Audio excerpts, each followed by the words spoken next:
I'm Christine Marsilio. I'm a Master of Wine and I'm the head wine educator at Wine Folly.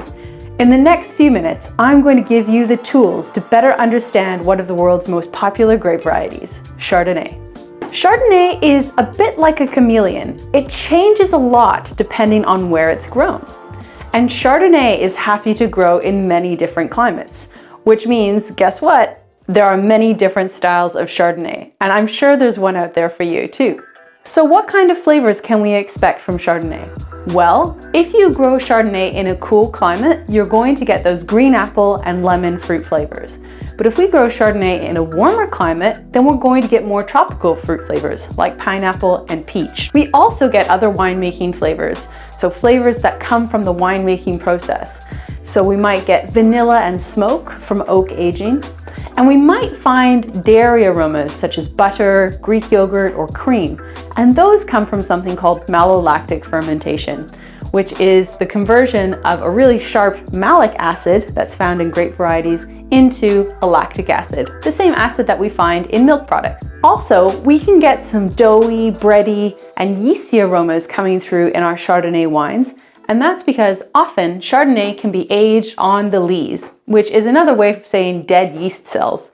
And that can give body, texture, but also flavor to our wine. Let's find out some of the places that Chardonnay is grown. The historic home of Chardonnay is Burgundy.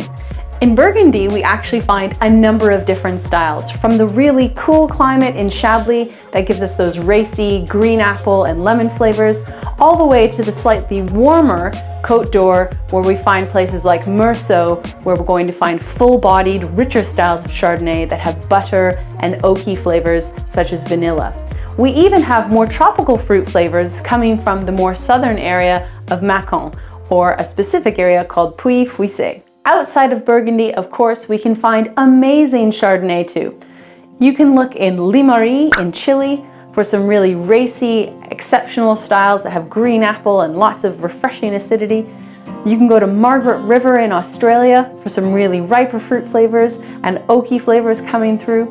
And of course, you can also go to California in places like Napa Valley and the Russian River Valley, where we get those riper fruit flavors. We have refreshing acidity, but we often find buttery, creamy, and oaky flavors like vanilla too. Why don't we try two to see where they're similar and different? So I've got two Chardonnays here today, one from Chablis in France, which is a cool climate, and one from the Russian River Valley, which is a warmer climate in comparison to Chablis. So let's take a look at these wines. They both have a kind of yellow color. However, the Chablis has a slight golden tint to the edge, and that's because it's actually a bit older. It's from 2017, whereas the Russian River Valley Chardonnay has more of a kind of pale yellow color, and that's because it's not that old, it's from 2019. Wow, the Chablis is all about this kind of green apple, ripe lemon. We definitely have this kind of oyster shell, saline smell coming through, and that's all because of this cool climate. We also, though, have that kind of Greek yogurt, almost like a creamy note, and that's because Chablis, the Chardonnay used in Chablis, undergoes malolactic fermentation, giving us that creamier kind of feel in the mouth, but also taste as well. Now, let's compare that to the nose of the Russian River Valley. Wow, immediately I can smell that the fruit's much riper. So we've got kind of peach, we've got a hint of pineapple, there's really ripe apple rather than kind of a green apple. And then there's something else there too. There's kind of this buttery, creamy flavor like we saw with the Chablis. And again, that's the malolactic fermentation. But we also have this amazing kind of subtle vanilla smell coming through as well. Kind of like a sweet spice. And that's because this wine has been aged in oak barrels. Let's give them a taste. Wow. The acidity in the Chablis is so high. It's really refreshing, really cleanses your palate. It'd be really amazing with some kind of creamy or fatty dishes. And that flavor of that saline kind of minerality, kind of oyster shell minerality really comes through on the palate. Let's see what the Russian River Valley has. In comparison, the Russian River Valley wine still has that nice line of acidity, has more body though, probably coming from the oak, but also the fact that it has a little bit more alcohol, which is what we would expect for grapes grown in a slightly warmer climate. So what should you eat with Chardonnay?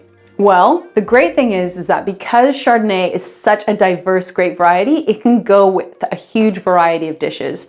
So for example, if we had something like that Chablis that has lots of acidity, then it would pair perfectly well with creamy dishes or creamy fish dishes. So you can imagine kind of mussels in a cream sauce would be really good, or sole meunier is a very classic pairing. And then if we have a fuller bodied style like the Russian River Chardonnay, that works really well with kind of meat such as chicken or turkey. So if you have like a roast turkey with mashed potatoes and gravy, excellent pairing.